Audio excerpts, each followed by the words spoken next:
Like I said, we will definitely have Judge Joe Brown up in the space tonight, guys. So it's going to be interesting to hear Judge Joe Brown's perspective, and I also want to hear the women's perspective as well too. I know sometimes these discussions, when we're having these relationship type discussions, sometimes the dynamic, drifts a little bit, and people feel a certain way, be it a man or a woman. You had, interesting enough, you had a lot of women that actually got offended by that actual, by what Tyler Perry said.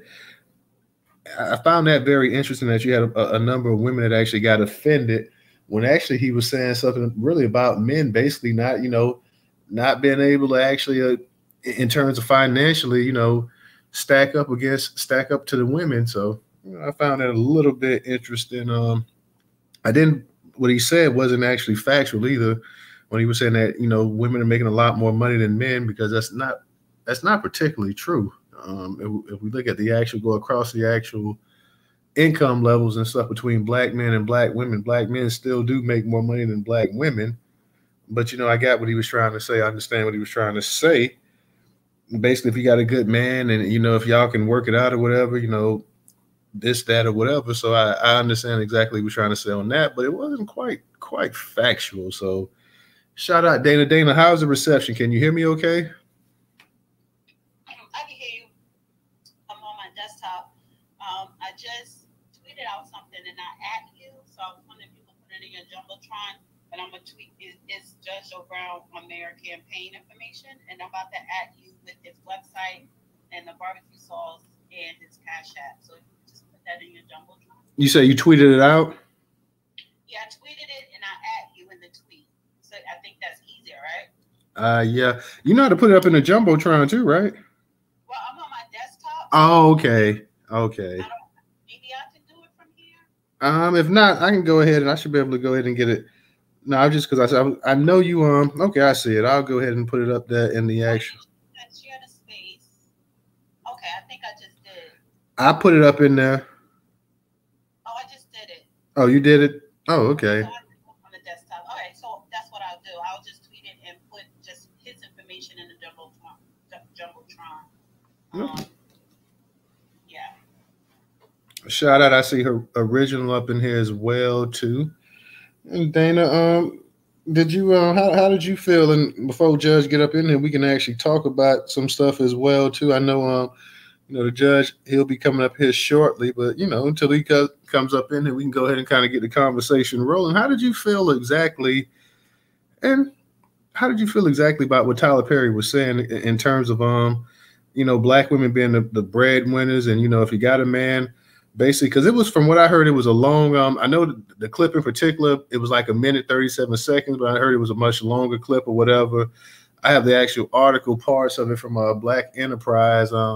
But how did you feel? How do you feel about that whole dynamic of black women being the breadwinners, and hey, if the man makes X amount of money, that you can still go ahead and rock with him? What's your perspective on that? Well, I understood what he was saying. He wasn't telling women to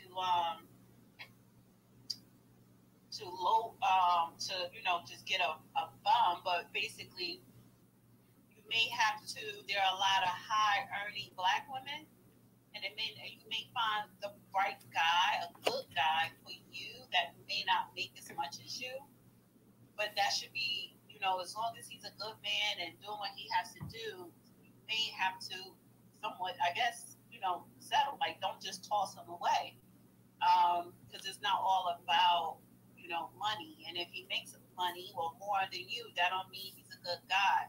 So he's basically saying open up your options, not just with race, but also with finances. And just because someone may make 60 or 70, and I always say this, people need to look at the overall worth of somebody, because he could make 60K a year and he may have 2 or 3 real estate properties. He may have a good vested pension or 401k. So he's worth more. And there are people who make 150K and don't own any assets, and they're minus, what I'm saying, 100 grand. Do you get it? So you have to look at the overall picture and not just what somebody's income. I think So people. people also have to realize too that, and I know what you were saying, that hey, if he's got 60K and he owns properties and stuff, his worth, his value might actually be much higher. But if we look at the actual media income in this country, we're still talking about the medium income is something like $53,000 a year. So even like the 60K a year, and I guess it depends on where you live at exactly as well too, where you live at and everything else. 60K in New York and Seattle and some of these places aren't going to go too far. But when you look at the average American, what the average American is actually making, annually, 60K is still over what the average American is actually bringing home. Right. So again, if you are a single man and you make 60K living in New York and New Jersey, and say if you do have a real estate property or whatever the case may be, but the only thing I'm saying is, you got to go beyond how much money he makes at his job, because you can make more than him at your job, but he may have more connections and reach than you do. You don't know who this man know or connected with that could help you, so you have to look at that. And a lot of times that's more valuable than, their paycheck their net being more than yours. And if women who are these very high earners and looking for a man and can't find a man, just because a man make a lot of money, that don't mean he's nice. That don't mean he's a good guy. And that don't mean that you're entitled to it. So, make up your mind. Do you want a man with a lot of money, or is your priority just to have a good man? And a lot of times, good men are not broke. Good men are not dusties. So I think what he's saying, like, women need to just reevaluate what they want in a man, because it could be your list could be very superficial, and and you may end up being unhappy, whether you married or in a relationship. Real talk. I think too, and I would say like this: if the man was making $35,000-$40,000 a year, like I say, because the 60 grand a year, like I say, that's still better than average. But if he was making $35,000-$40,000 a year, what's your perspective on that as well? Is it still pretty much the same? Let's say this guy's making $35,000-$40,000 a year, and he doesn't own any property, any real estate or whatever, but he's a hardworking man. He goes to work, he pays his bills. He's not in a whole bunch of debt or whatever, but he just doesn't have the actual income. He's making $35,000-$40,000 a year, and his woman is making $65,000 a year. Well, I mean, it just depends. There are a lot of women who date men that she makes 60 and he makes 30. Now, is he a good man? Is he still providing? Are you going 50-50, or is he paying majority of the bills? Is he still, you know what I'm saying? Because I'm always about that 80-20 rule, and I don't care how much money you're making. Because once we go 50-50, we're just roommates. But again, does he have kids? Because that's going to chip away at his finances. So it's all about, okay, if you have this, what are your intentions to, level yourself up throughout the years? Do you have any goals? So just because you're making 30 today, that don't mean you're going to be making it, tomorrow. Do you have goals? And if he doesn't have goals and he's happy making 30K, no, it's not going to work. And whether you're with a woman or not, why would you and it's not even about it as a man, or even women, but as a man, if you are grown, like over 35, or over 33, and you are happy with 30K, 35K, then something is wrong with you as far as your lack of ambition and wanting to do better for yourself. Okay, real talk. DJ, what's going on tonight? Everybody, we're going to have Judge Joe Brown up in the space shortly. We're going to be talking about the situation. Tyler Perry, he was doing a podcast, and he made a mention about, Black women being the actual breadwinners, and we're going to discuss that tonight. We're also going to discuss, and I have this article. I'm going to wait till Judge Joe Brown gets up in here. 10 reasons why Black men don't get married. We want to discuss that as well with the judge as well, too. So we're going to be talking about this, relationships and breadwinners and the income level and this and that or whatever. We're also going to be talking about marriage with black men as well too tonight too, guys. So we're going to be hitting. I know we do the political news a lot of time, current event up in the Newstoter space, but this is actually still current news. It's still hot topics or whatever. So we're going to be discussing that tonight as well too. So guys, definitely go ahead and share the space out tonight. Definitely go ahead and retweet it out. What's up, Ray? What's up, Original? What's up, Black Pressure? What's up for sale? What's up for all you guys coming up in the space as well too? Like I said, we're gonna be getting it in tonight. Judge Joe Brown, he'll be here shortly, and we're gonna have the judge up in the space as well too. We also got the judge's info up in the actual jumbotron as well too. His barbecue sauce, where you can support him at, and everything else as well too. That's up in the jumbotron. So we'll be having the judge up in here shortly. DJ, what's going on tonight? Go ahead and unmute your mic. You got it. Nah, ain't nothing going on. What's good? Newstoter, what's going on, Dana? So we was just actually talking about this the other day, and Black Americans, about 50%, make less than $50,000 a year.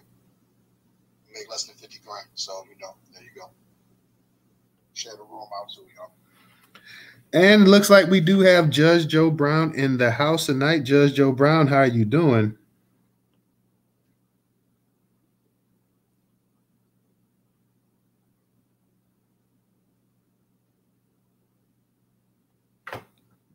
Can you hear me, Judge Joe? Oh, I forgot to unmute. I hope everyone is doing well. It's a great evening where I happen to be. And I imagine you could say the judge is in the house. Yes, sir. The judge is officially in the house. Once again, we welcome you to the Newstoter podcast / space. Always great to have you up in the house as well, too. And much respect to you. And we definitely support you in your run and your pursuit for the mayor of Memphis as well, too. And I'm glad to have you up in the space. It's been a little while, but I'm definitely glad to have you back in the space, Judge. We have a couple of hot topics tonight we wanted to discuss with you. Want to just get your expertise on these topics. One of them I'm gonna share with you real quick is you had Tyler Perry.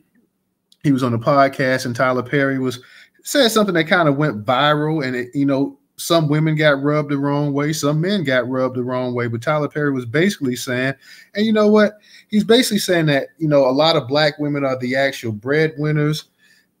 He was saying most of the breadwinners were black women, and that just because you're the breadwinners doesn't necessarily mean that you that you should give up on the guy that's making less money than you as well too. So I wanted to get your views and your topic on that.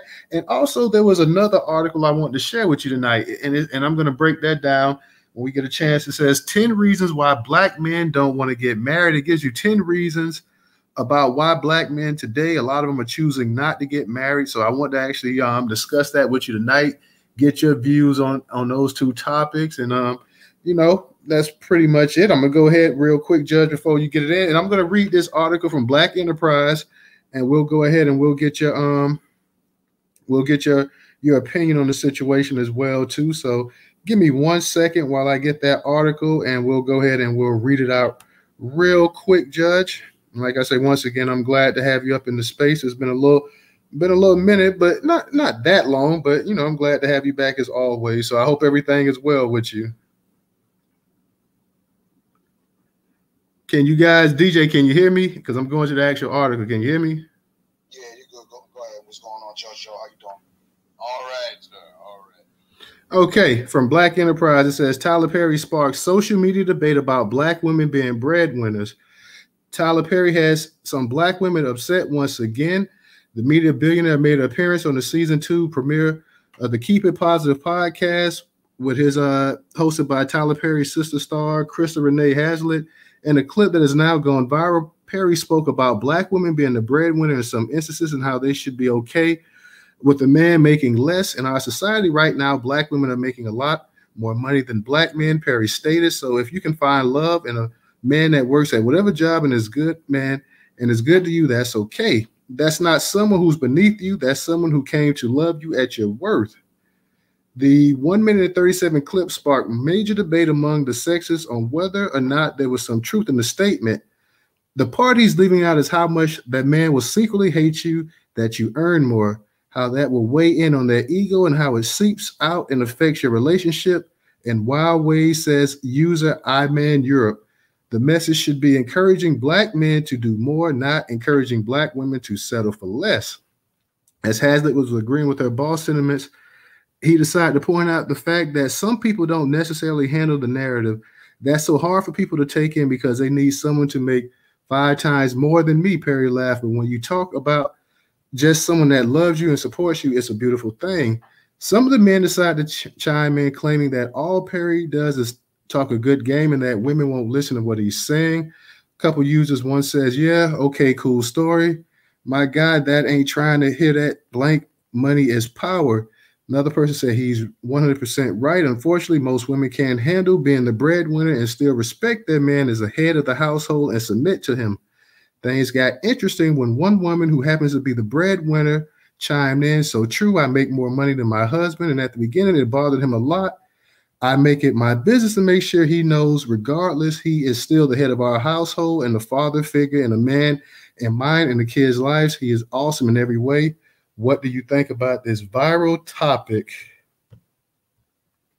So, Judge Joe Brown, I just wanted to get your opinion about it. You are from a man from an era, that's a past era where, definitely men at one, and you from an era where a lot of women actually did not work in the household. Some women did work, but you're from an era where definitely the men, for the most part, made a significant amount more money than their actual wives, and a lot of wives didn't work. They were housewives and everything else. What's your feeling about if a woman makes more money than the man?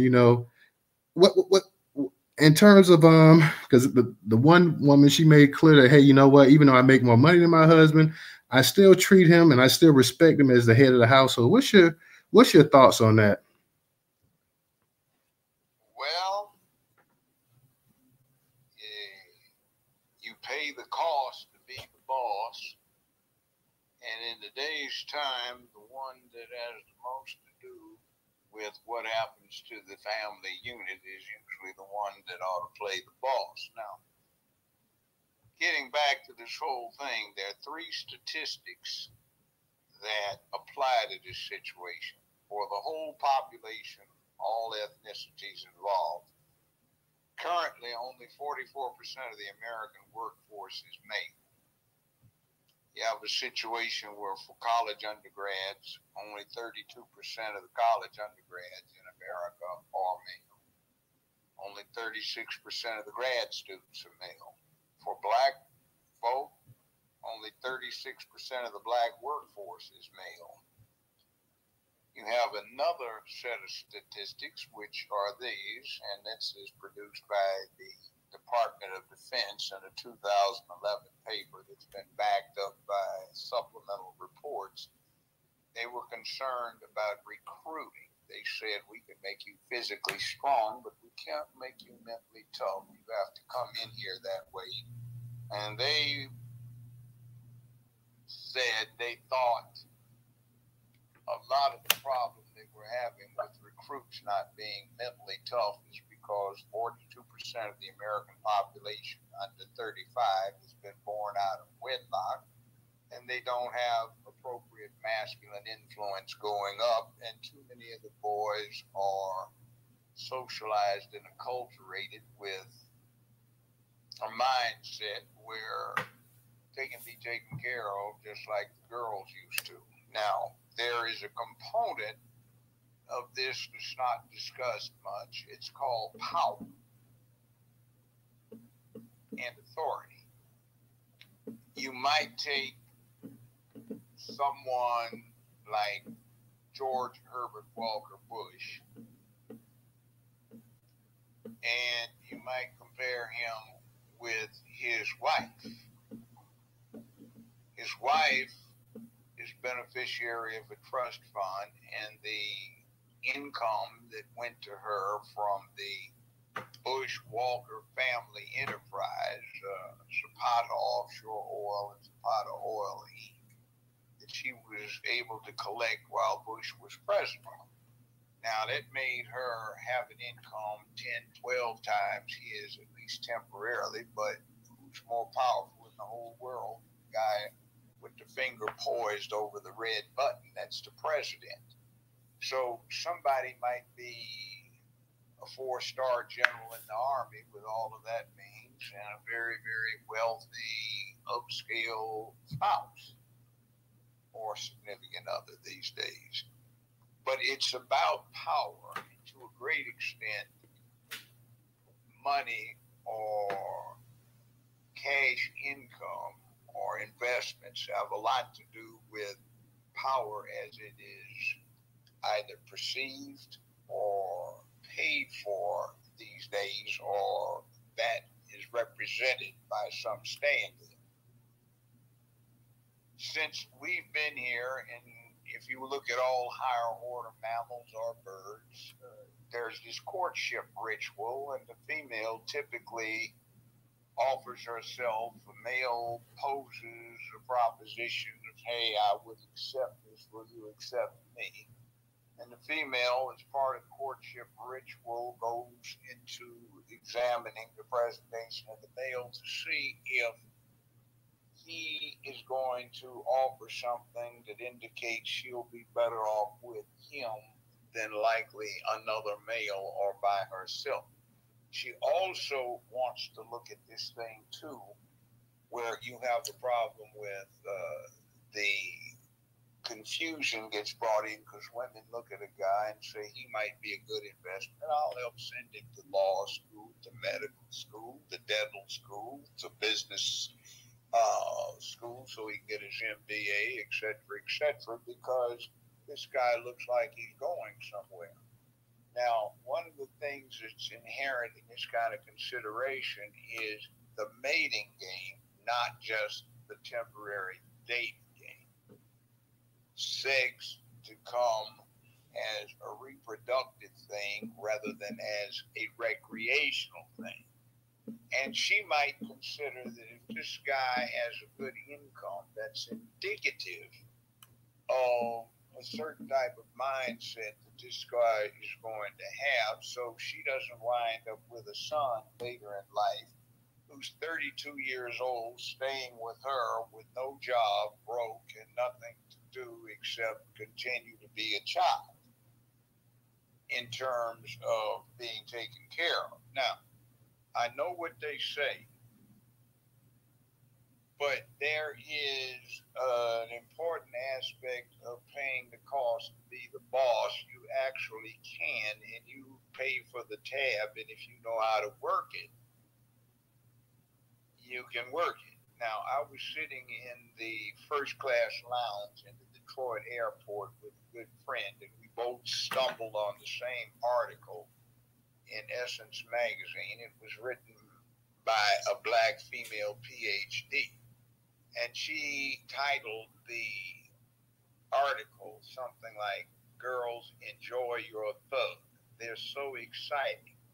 Such a show of royal masculinity, but unlike the real thing, you can turn it off and on as you see fit because you're writing the check and you're paying for it. Enjoy your boy toy. And a lot of guys don't get it, that when they are dealing with an affluent woman, black or white, who is bought into this new feminist thing, oh, they should be in charge.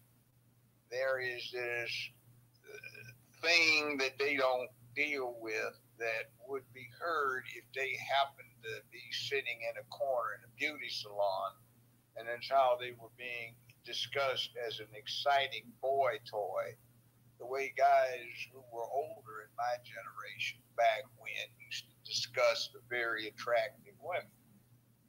Now, that's not too nice, but it also goes into this thing of if you don't have a father around, what you hear is almost exclusively female perspective about who's going to take care of you. Who can you play gold digger to as you're growing up? Now, when I was growing up, all of the men used to brag about providing.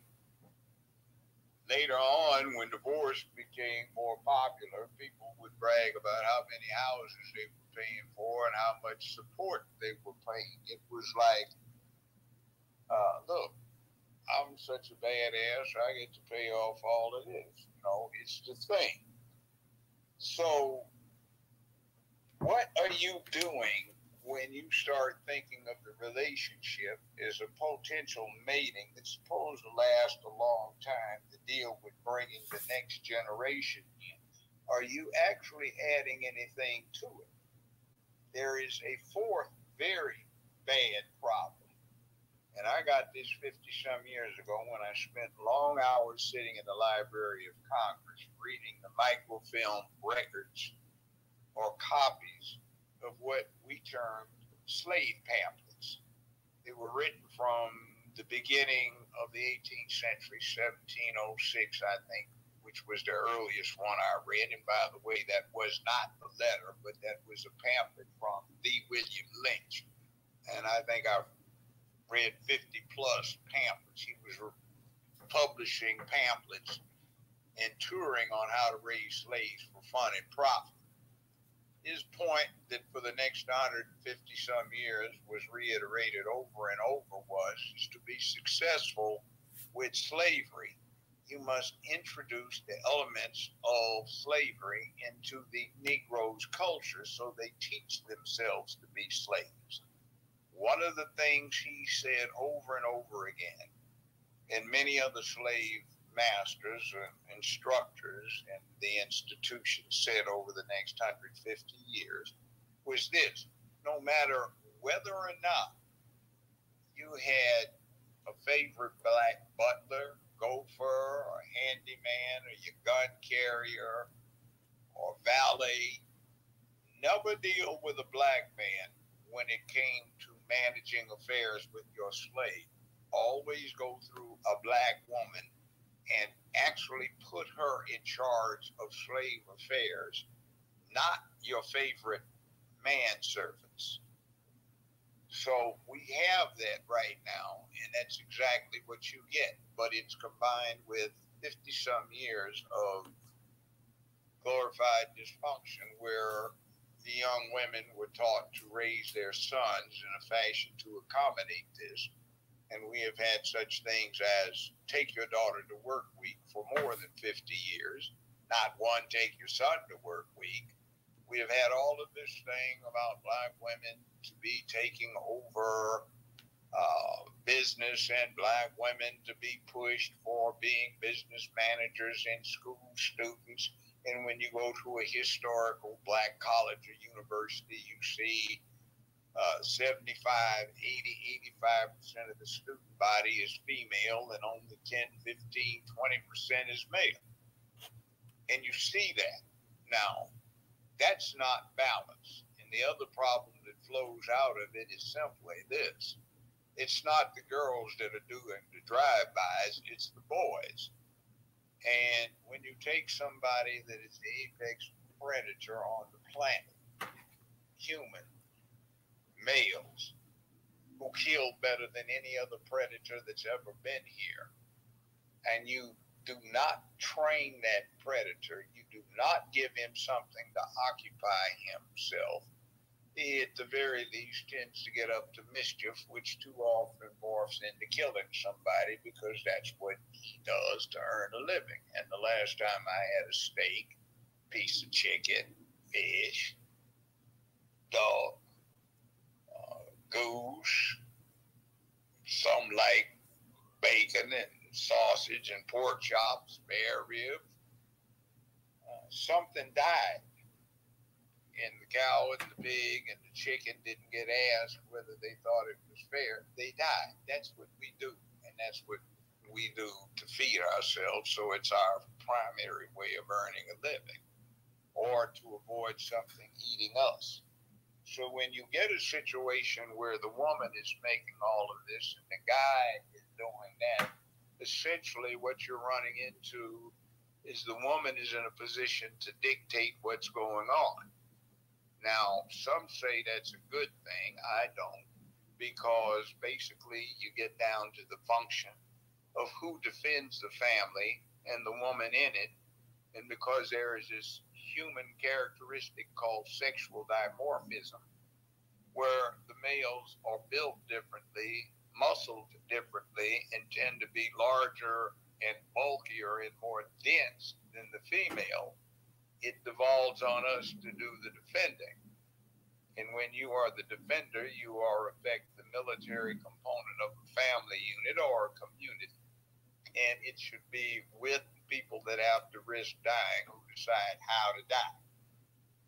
When you get away from that, I know a lot of people say, hey, man, I make my woman feel good, man, so she encouraged to go to a job. And about 20 years ago, they had a thing about love. This is Bobby on WFOOL.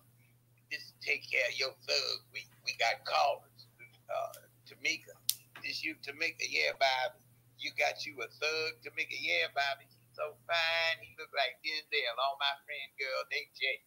You let him work, Tamika? No, Bobby. I let him stay home so he can be fresh and keep me feeling good. Okay, we got another caller. Lucille. Bobby, this Lucille. I'm white, but I likes me some thug too. They so excited. You see, this is what you had in terms of this glorification of dysfunction. And for the last 55-some years, you have had this thing where there is this component that does not want the boys to grow up to be real men. They want them subservient. They want women to be the breadwinners. They want them to feel that they don't need men for anything except perhaps reproduction, and then it can go get artificially inseminated in a fertility clinic for that. So we're supposed to be passe, but the world is about to get a lot harder due to population density and another few things, and masculinity will be important, and it is also how we keep our community safe. Masculinity is putting in a boy's head a set of standards and behavioral protocols so he grows up to be a man of public peace, dignity, and order, who can be brave and courageous when necessary, who is about the business of making where he lives a better, safer, more secure place, filled with economic prosperity, morality, ethics, and sense of purpose.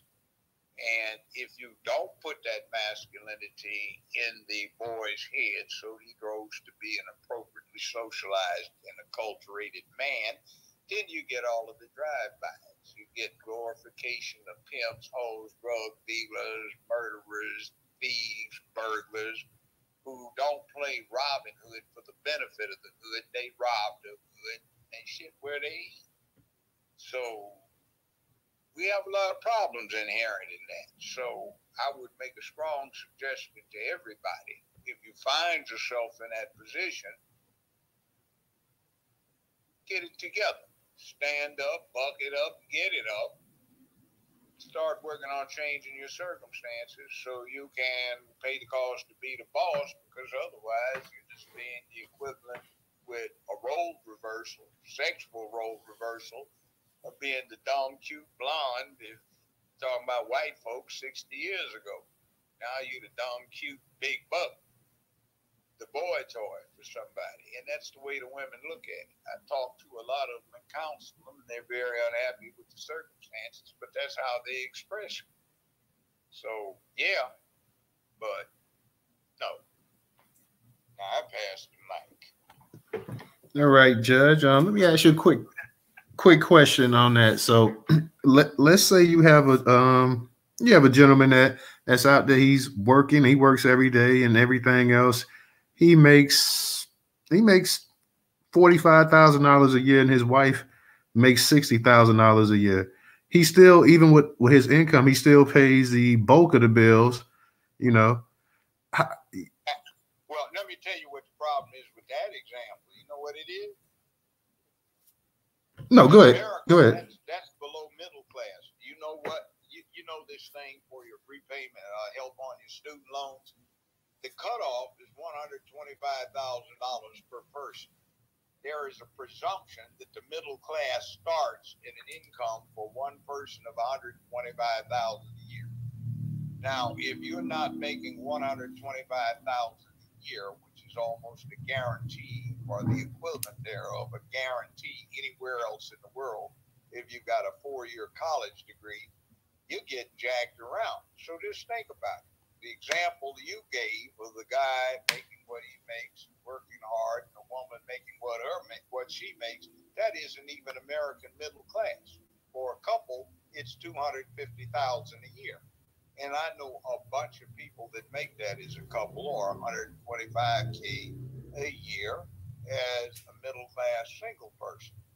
And I am amazed that so many of us don't realize that when we go in sticking our chest out. You might also consider what's happening with what the children are exposed to. I don't think there's a school teacher in America who's paid over $100,000, $110,000 without a PhD and other stuff, but that teacher, first class teacher, is still not even paid a middle class income. It's absolutely ridiculous. And we support political parties that have this huge number of people who have problems with student loans because they've spent 4 years in a college, a university, that has not even elevated them to middle class status. So that's a hardship that we face when we have that situation. That is not middle class. In America, middle class for a couple is $250K and up. Just think about it. So then you would say the vast majority of people in this country, because I thought the actual median income, something like per person, was something like $54,000 a year, something in that range. Yeah, but they put children in that category too, so that's divided amongst the children. See, I know it's like I have properties around. I think we lost you, Judge. Can you? I have property. I'm here. Okay, go ahead. I have properties around, and I have properties in areas where there's not anybody for blocks around that makes less than $250,000 per household, and they're middle class. They're not upper class. The upper class, you start where you don't have to ask the price. Whatever it is, you can afford it. Don't have to ask. Very interesting. Thank you, Judge. And that's just a wake-up call to everybody. We, in this country, are getting sold a bill of goods. There are some people in a situation where if they tried, they couldn't spend all of their money. Did you ever see that thing, Brewster's Millions? It starred Richard Pryor and John Candy. Yeah. Yeah. Well, the proposition is Pryor's rich white great uncle was going to leave him a fortune, but he wanted him to see how screwed up it was by being a spendthrift. So he had to spend all of this money that started off as the test before he could inherit the rest of it by a certain deadline. And he had problems spending all that money. After you get to a certain point, your money makes itself. And even if you try, you can't spend it. Now, there are people like that in the world. And it's really weird, like your President Obama that everybody knows. He's the richest man ever to be in the White House. His stepfather, who adopted him, Bolo Sotoro, left him so much money in an Indonesian trust fund that he can draw down $1 billion if he wants and still have $600 million left over after expenses, $500 million. Business Insider reported on him 2017-18 about that. His stepfather was one of the 10 or 15 richest men on the planet Earth when he died and left everything to 3 equal beneficiaries in an Indonesian trust fund that's exempt from American law. See, when you're in a position where you don't have to ask. I had a credit card one time, for example. As long as the purchase was not, on-the-spot purchase was not more than $1 million, I didn't even have to get a bank okay. I just put my card up. And if it was up to $1 million, I'd walk out the store with it, or at least have it ready for me to pick up or deliver it. See, you know, I mean, don't have all that now after a nasty 4.5-year-long divorce. I mean, she was fine. It was fun, but, you know, it was expensive. But damn, you know, that's a whole different order of business. I grew up in South Central where you had to watch the dollars. So it's a hell of a transition from having to watch the dollars to, you know, you have to ask the price.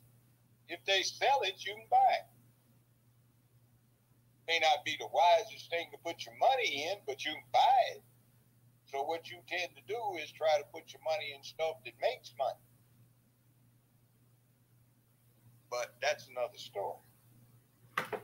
Absolutely, Judge. I want to ask you this real quick because on average, be it black man or white man, on average, men still are making more than women. So the you know, what Tyler Perry was saying that maybe that's a myth. The settlements for the last 10 years where the income disparity between the sexes is the issue, guess what? It's turning out that men under 35 are now more frequently getting paid less than the young women under 35 than the other way around. But you see, there's a mythology, and not everything that's going on is accurately reported. Like, for example, we look and trust Wikipedia, right? I don't, but go ahead. Some people do. They go to Wikipedia as an encyclopedia. You ever see that pencil in the right top hand corner? You ever seen it? Yes, sir. If you click it and enter your email, you can make any modification, deletion, or addition you want. And the next person that checks it will see that. So it's an interesting informational tool, but they don't always vet it to see if what's in there is correct. I just filled out my own thing one time, just clicked on the pencil and entered that I came from the far side of the moon and crater Tycho. Next day that was in there, I erased it, but what the hell? Yeah, I know they were saying Wikipedia also. I think a while ago they were trying to say that the actual government has some control over what was published and everything on Wikipedia as well, too. Well, not only that, what can you have on YouTube that will cause you to be demonetized if it speaks something outside of the favored political thing? And by the way, we all need to take on YouTube, Facebook, Instagram. X has gotten a lot better, but he needs to go back and fact check because some of the bureaucrats still employed are once again activating their suppression algorithms. They're perhaps more sophisticated than they used to be, and his push for free speech is being attacked as taking away the defenses for the defenseless whose feelings are hurt. So feelings being hurt, to hell with that, you know. Just grow stronger. Sticks and stones can break your bones, but words can never hurt you. Oh, if you're so weak, you got to take yourself out because somebody's talking about you. Hey, bye-bye. But the rest of us have got to fight this out. So, you see, interstate commerce or communications are certainly impacted by YouTube, Facebook, Instagram, etc., etc. And when they start restricting people's First Amendment rights, then what happens is it becomes actionable, and people say, well, they're private. Well, so damn what? So was somebody that was just in the business of making wedding cakes, but he did not choose to make a wedding cake for a certain couple of a certain persuasion, and he wound up in front of the Supreme Court. One woman was supposed to do online ads, and she chose not to. She wound up in front of the Supreme Court. Why? Because she impacted interstate communications and commerce. So we have venues now that have replaced the soapbox, and we let them get away with bloody murder, and they are fascist as the devil. There are two ways you can do this now. Either put in an outright lie and then restrict anybody from contradicting it. And then you put something in, you see this on Twitter sometimes, they put an unsolicited fact check from somebody in there that a bureaucrat on the Twitter staff put in, and it ain't even true. I've had a situation, it was kind of unique. Somebody wanted to sit there and fact check, and they put in a case, a legal case, and they said this is totally contradicted by the case. And not only was not contradicted by the case, hell, I wrote the opinion in the damn thing. So I know what it said. But they were using what I said because this case went against it. That's bullshit. I wrote it. You see what they do? They manipulate. And we go along with it because we buy into mythology. The Nazis knew. Tell a lie long enough, loud enough, you get anybody, including the liar, to believe it. So we hear all of these mistruths repeated over and over again, and we buy into them as reality. We always say, well, Dr. Hula Buba wrote so-and-so. Well, who is he? Oh, I know him. He was a little behind me in school, and he was full of shit, so why should I accept him as an authority? I know he's full of it. But it's in writing, and somebody pimped off the game by putting it in writing. A lot of the wisest, most learned people in this country, in our community, have never written anything, but they know. So let's not get all caught up in form, and let's start dealing with substance. But you can't find out substance until you start having a sufficient background. Now, I've been around long enough, done enough, so I've become an authority, absolute authority on certain things. And I can read stuff that is supposedly learned, and then I say it's full of bullshit. I know where all the flaws are. It's not even well written. And people are going to, oh, wow, it's deep reading. That's because the writer couldn't write very well. But sometimes you do get some good stuff. So quit going for the game, and let's start getting on our game. Somebody needs to start challenging these forums, these venues where ideas are supposed to be exchanged but are not because they are oppressed and suppressed. Now, I passed the mic. I've been pontificating. Sorry so much. No problem, Judge Joe. I wanted to real quick because I had a question in the comments section, and I wanted to ask you this question. This person says, how can a couple navigate a man earning less in a marriage? They want to know how can they navigate as a couple if the man is actually earning less in the actual marriage. Well, you need to work it out. I can't tell you. Now, it might be, remember I spoke about power? You've got a badass dark age medieval baron, and he's got a large private army, and these guys swing battle axes, swords, and work lances real well. He's a broke son of a bitch. He's got a broke down castle, but he arranges a marriage with the wealthy daughter of a wealthy earl, and he gets the money and he becomes a badass. He's in charge. Okay, fine.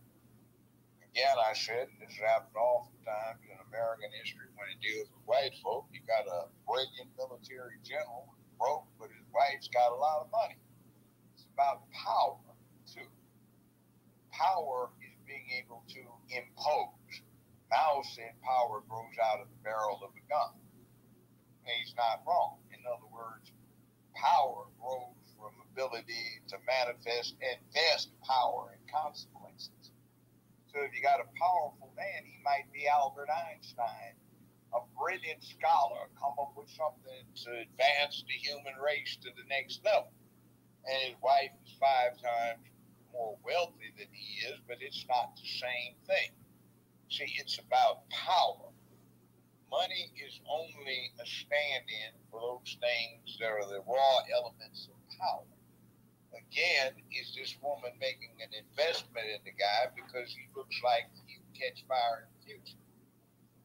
guys used to look for women who were intelligent, not just pretty bimbos, because they might have children by them, and they wanted this woman to be educated so she could start educating children at home at an early age so they would get jump started in life.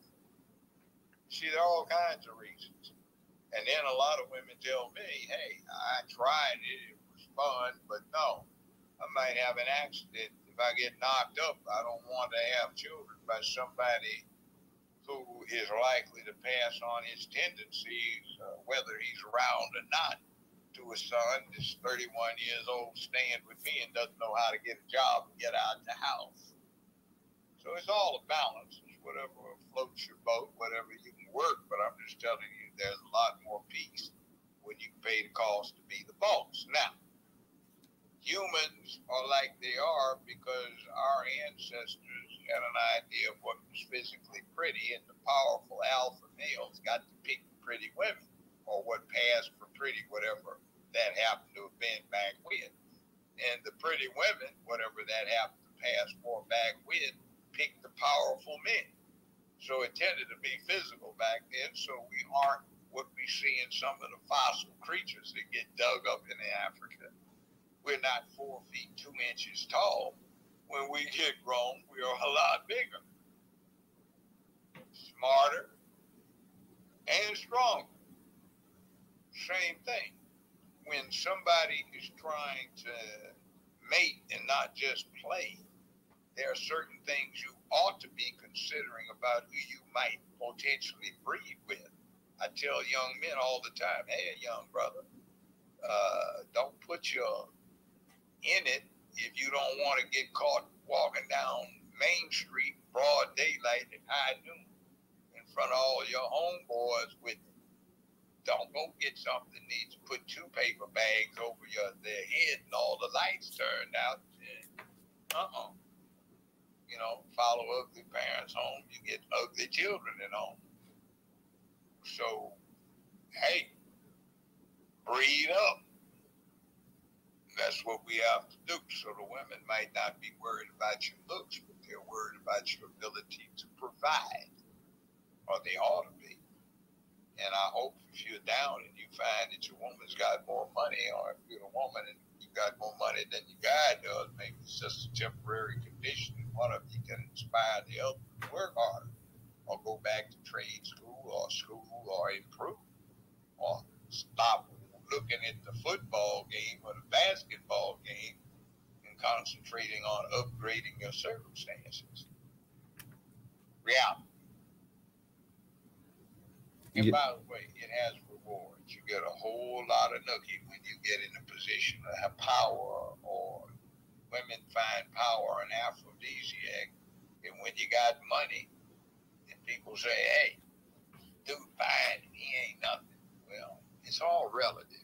See, if you make so much money that, say, buying a car or a fur coat is no more expensive than taking somebody to dinner, ain't no big thing. Yes, sir. Yes, sir. We got a couple hands up, Judge. So I'm going to go ahead and get to the hands real quick. Guys, up in the Jumbotron, we have Judge Joe Brown's information on the left-hand side. We have a link to his campaign. We have a link to his actual barbecue sauce as well, too. So definitely go ahead and support the judge for those that's able to. That's in the left-hand side of the Jumbotron, I believe, guys. The third on the left-hand side, the fourth on the left-hand side, the fifth on the left-hand side. So definitely go ahead, check out the barbecue sauce. Check out if you want to make a donation to his campaign as well, as he's running for the mayor of Memphis. Go ahead, and also the link is up there as well in the Jumbotron. So definitely go ahead and show the judge some support and some love. Also in the Jumbotron, we have the Newstoter YouTube channel up in the actual Jumbotron. That's on the right-hand side, guys. That is on the right-hand side. Let me see. That's the fifth on the right-hand side. So if you have not subscribed to the YouTube channel, definitely go ahead and subscribe to the YouTube channel. Also, Newstoter is the largest Black-owned, Black American news media curation platform today in America. Once again, Newstoter is the largest Black-owned, Black American news media curation platform today in America.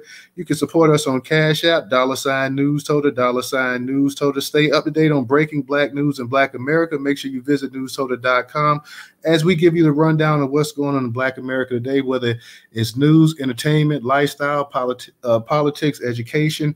We keep you informed of what's going on in Black America, not only in the United States, but around the world as well, too. For those that have that don't have Cash App, we have the Venmo and PayPal up in the Jumbotron. Once again, the Cash App is $Newstoter, $Newstoter. Let me go ahead and get to Rain Walker, and we're going to get to you, Black Pressure, as well, too. So go ahead and unmute your mic. What's good, Newstoter? Peace to the host. Peace to Judge Joe Brown. Peace. Pleasure to be here. Peace. I just got a question for the judge. You can answer this because you come from that generation.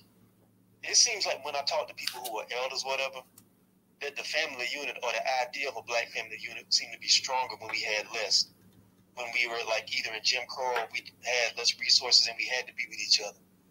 Now we're supposedly free, quote unquote, or we're free to go where we want, spend what we want. And our cost of living has risen, but some of our resources of living as well. But it seems like our culture's gotten so individualistic that nobody really wants to think about doing a real partnership. Everything is based in your finances and your materialism. So I want to ask you, is it even possible at this point for Black men and Black women to even try to meet each other and try to build a partnership and a life partnership when you got so many partners focused on money, like women are focused on money at the expense of any other qualities in our land? Yes, you can. It's instinctual. We are human mammals.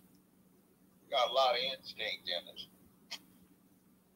Every mammal that bonds with a mate over extended periods rather than like bear, they just copulate and go on about their business. That's it. Has these instinctive things about how they breed. Families are breeding units. They're child rearing units. They are innate to humanity. And if you go anywhere in the world, or if you look back at the ancient records or fossil records just in the stones, you will see that humans have been doing this family thing for a very, very long time. What happened about 55 years ago is you got some hating people together. They hated men. You had the group of males that hated that they were not strong men. You had the gay males, some of them, that hated that they were not normal men. You had the feminist crowd that hated that they were not men. And you had certain lesbians out there who hated men. Then you had a bigger group that tied it all together that hated men because men started war, they said. And when you put the whole bunch of them together, they promised, they swore, they talked about, planned out loud, all across the country at various college campuses, how they were going to carry out this man-hate thing. You had poets like Black poetess Nikki Giovanni, who went all over America in the late 60s, lecturing college campuses, telling the girls that they were fools if they got married because men didn't do anything except mess up children. So pick a guy that was handsome, strong, and smart. Screw him, get knocked up, and then, as she said, don't even tell the bastard he's the dad. Now, actually, at UCLA's BSU, we cussed her out when we invited her to a meeting, and she gave us that talk in front of 10,000 folks at what was known as Pauley Pavilion back then. So it's been going on a long time. And we didn't have what we have now economically, but we were human. And what you have is not the plenty compared to the privation. It is simply that we have been indoctrinating ourselves over the course of a half century with something's wrong remember the old thing the fascists knew? Tell a lie long enough, loud enough, you can get anyone, including the liar, to believe it. Now, what happened is you got a lot of educated black women who chose not to get married. You had this safety net that came out in the Johnson administration, but without the intent that is assigned to it now, where instead of having a fallback, so if you had a child and you found yourself economically down, you and the child would be taken care of. You had children, you had babies, so you could get taken care of, not finding yourself in a bad situation, but deliberately engineering it. And you had this thing where you had a generation of black folk who were not those who escaped the hood when there was a good, ample opportunity to get out, particularly when they had affirmative action done the right way, which incidentally looks a lot like what Roberts wrote in his opinion. By the way, when I read that opinion, they didn't outlaw affirmative action. It's just a name game. What they set up is okay was exactly what we set up for affirmative action all across the country until some clown Negroes at Berkeley Medical School set up and put it into a different light where we said it wasn't going to work from day one, and now they screwed the whole game up. But that's another story.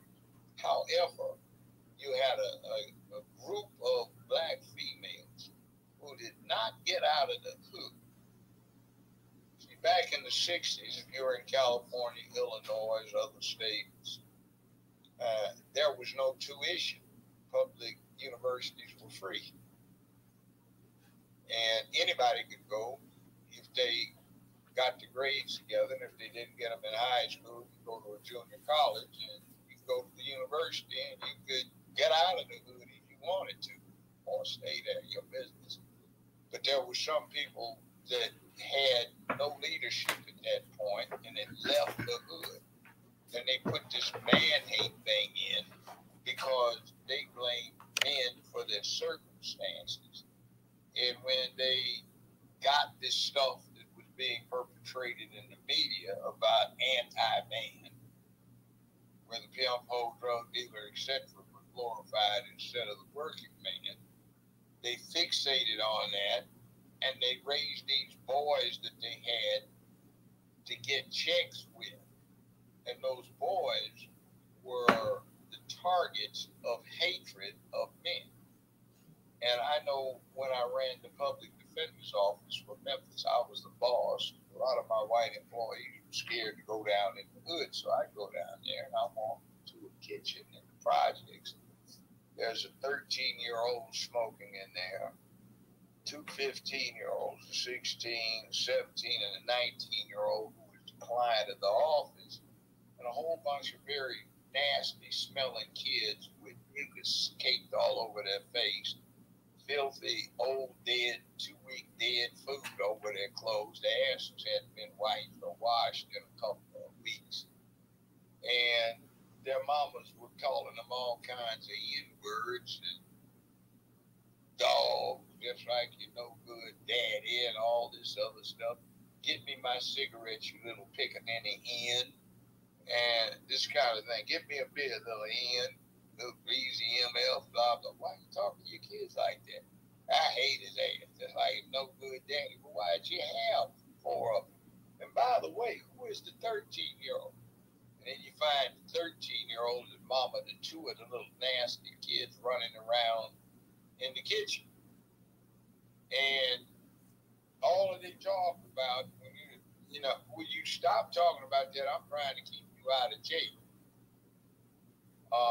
Let's talk about the case. And, they my friend girls. That's my sister, and blah, blah, blah. And that was my aunt. Your aunt is 14 years old? Yeah, okay. All right. And 10 years later, it's not 1976 or 77, it's 1987. And that 8-year-old is now 18 in 1987. And in 1997, that 18-year-old is now 28. And in 2007, he's 38. 2017, he's 48. And now he's 6 years older. He's 54. And meanwhile, he got 29 kids by 17 different baby mamas. Nobody really had benefit of what he's supposed to convey. And all the baby mamas are sitting there and the great-great-grandchildren of friend girl of the mama I'm talking to back in 1977 in the kitchen of the projects. And all the bad habits come down, including 1, 2, 3, 4, 5, 6 generations. You're hearing the only adults you're close to talk about how to live off of the opposite sex. It's no wonder we have a problem right now. And meanwhile, on the mainstream, we've got the white feminists who are trying to push that as an ideal model and would get offended if somebody told them that they needed protection or helpmate or anything else. All they want is somebody to make them feel good. And that boils down to a lie because it gets into this. It's 2:17 a.m. in the morning. There is this well-educated young woman, black or white, doesn't make any difference. She's on the second floor of her condo. She's going to be making the staff presentation at 9 a.m. tomorrow, and she's well ready to go. She's thinking about her slideshow or audio or visual presentation, from the imagery she's carefully put together, and she's sipping her glass of Chablis with her fingers stuck out, and she's reading a nice little novel that's distracting her until she goes to sleep, and she puts it down, turns the light out with a smile. About 25 minutes later, there's breaking glass down on the second floor. And her heart jumps into her throat because something is broken into her condo. Now, does she have a pistol in the nightstand? Is she going to have to go get the pistol and go downstairs and see what it is that broke in? Or is she going to hide under the bed, try to lock the door, call the police? Or is there a guy laying next to her who is able to deal with it? See, that might be why she's got you there, but then, you can't go there too much because you might be offensive. So humans have these realities, and a lot of people try to get you away from them. Now, that was a long story for an answer that I thought probably could have been made a little bit shorter, but it illustrates the point. It's complicated, and humans act like humans. And it's instinctive to act in a certain way. So when you're instinctive, it's like, can you run? Yeah, you can run if you don't have a physical affliction because you're a human. Humans run. Can you walk? Yes, you can walk if you're human because that's what we do. Can you eat? Yeah. Can you deal with a nuclear family? Yes. That's how we got here. Past night. All right. We go ahead and get to Black Pressure. Black Pressure, what's going on? Unmute your mic. Hey, how y'all doing, Black family? What's up? What up? Good. So, my point was more towards I think if Tyler Perry was taking a shot at black men, right? I just posted a picture in the thread just to kind of drive my point home, kind of give you an illustration. Like I'm making no secret what I do. I work in the oil and gas industry, right? So if you take a look at STEM, that is science, technology, engineering, and math. What my supervisors at my job, what we like to call it is, these are the occupations that make the world go round. So if you look at, for example, you could take a look at like part surgery, a computer programmer, a chemical engineer, structural erection, forensic accounting, electrical engineering, automotive engineering. These are occupations that are over 70% dominated by men. And, one of the points I'm trying to make is where I work, the refinery I work at right now, we're erecting a 250-foot tall refrigeration unit. And like I said, I posted that picture of the crane that's responsible for erecting it. There's no women that do that type of work. There's women that work at the refinery where I work at. Women don't do that type of work. Like, I work with a lady that's a feminist. She's like a hardcore staunch feminist. We were talking about 2 weeks ago at lunch, and she was on that same BS, those talking points, what men need to do, what men don't do, what men are capable of doing. So I was telling her, I was like, look, at my job, there's a process called hypervaping. I'm sure most people wouldn't be familiar with the term, but you'd be familiar with what hypervaping. There's a certain machine that utilizes hypervaping. Hypervaping is literally taking a liquid and turning it into a gas through the process of compression. Now, everybody knows one of the machines that uses hypervaping. It's called an air conditioner, right? If you start at the top of the pyramid, from production to a purchaser to a retailer to a consumer, men are responsible for not only the process of hypervaping, they actually put the AC unit together, and when your AC unit goes out at your house, when you call someone to come repair it, 100% of the time it's not going to be a woman that shows up to keep you from dying in your own house from heat exhaustion. So what I'm saying, I'm only saying this to say, if Tyler Perry was taking a shot at men and the worth of a man, the worth of a man, if he was taking a shot at that, he's sadly mistaken about what men are responsible for in the world. And Judge JoeBrown made a great point about the person defending their home. A husband and wife could be laying next to their, in bed, and an intruder could, the woman could make $150,000, the guy can make, $70,000 a year. It's that man that's going to get up and put his life on the line for his family. But you know me, News, I keep it short. I'll mute up and listen. Let me say one thing straight up about this. I don't think Tyler Perry is the one to talk about women, black, white, brown, red, yellow, because I don't think that's his choice, frankly. And he has always struck me as being very much anti-masculine. This thing, sometimes the things we attack most are the things that we lack because we got a hang up about it, so we attack it. That's what he's doing with manliness and masculinity. It's not his thing, so he attacks it. I'll just leave that at that. But, yeah, it is what it is. And somebody needs to voice the reality. Look, man, that ain't how the rest of the world works. That's why Africa has told us to get gone. Don't come back with that nonsense trying to push that anti-man thing. That's what Russia is actually saying in Ukraine. We're over here to protect you from this Western world thing where they try to destroy manhood, push these sex slave rings, and Nazism is reviving and becoming strong. The People's Republic of China instituted a man-up program officially in January 2021. Russia's had one for about 10 years.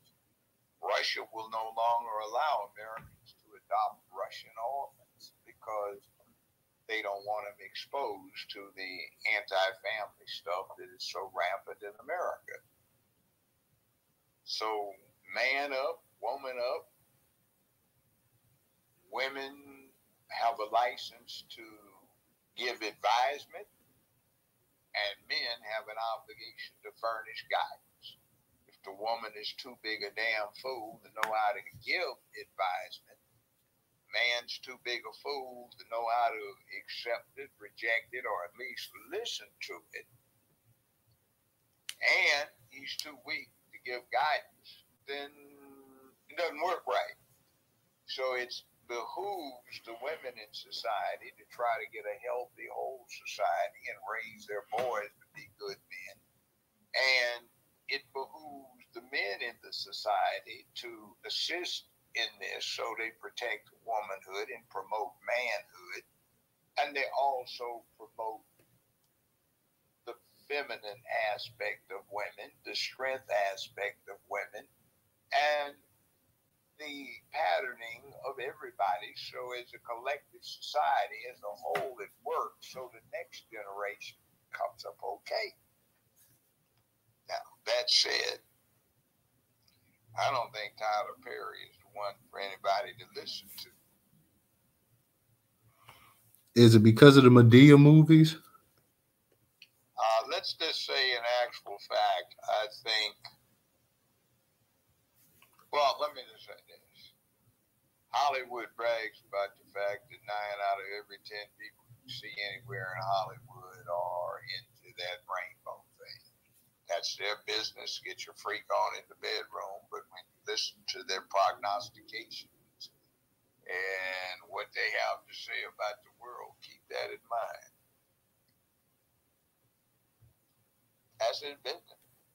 But that's just listening to. Yes, sir. Yes, sir. I see we got a bunch of people up in the space, guys. So like I say, Judge Joe, his links to his campaign is up in the Jumbotron.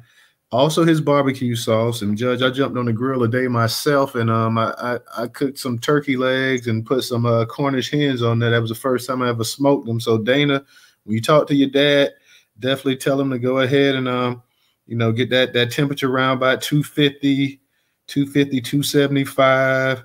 Go ahead and use a brine. I brined them overnight, and go ahead and wash them off, and then season them the next day, and go ahead and smoke those turkey legs and those Cornish hens for a couple hours. Get your thermometer out, check it, make sure the temperature's cool and whatnot, and take them off, and it'll work like that. Judge, I wish I did have your barbecue sauce to try that out. I have not.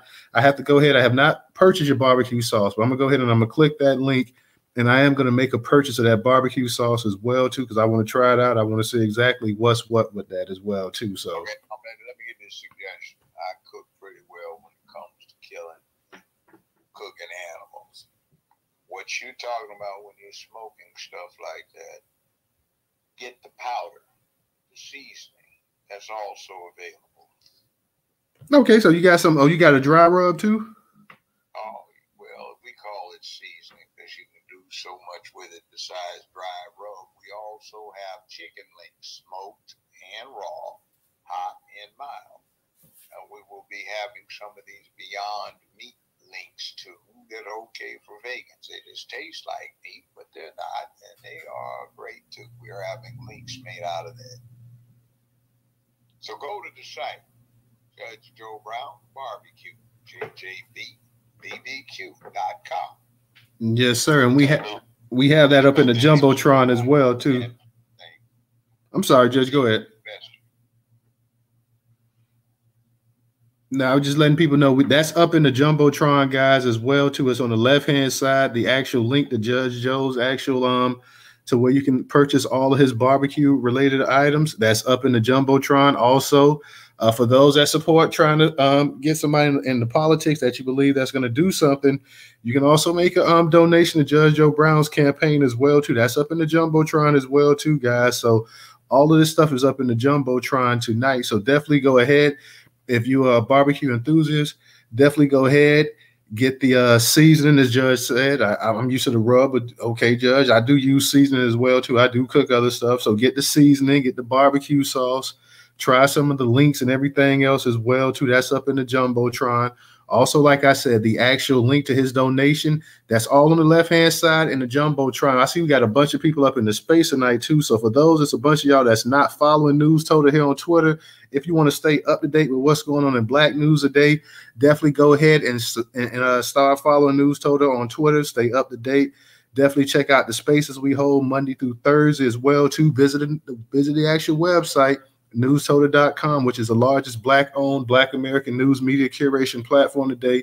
Visit Newstoter.com to stay up to date on breaking Black news today in America. For those that can donate, Cash App, $Newstoter, $Newstoter. For those that support Black-owned business and not just talk about it, but actually support, $Newstoter, $Newstoter. Support Black media. And that's what we're here for. Once again, $Newstoter, $Newstoter. For those that do not have Cash App, the Venmo and PayPal is up in the Jumbotron.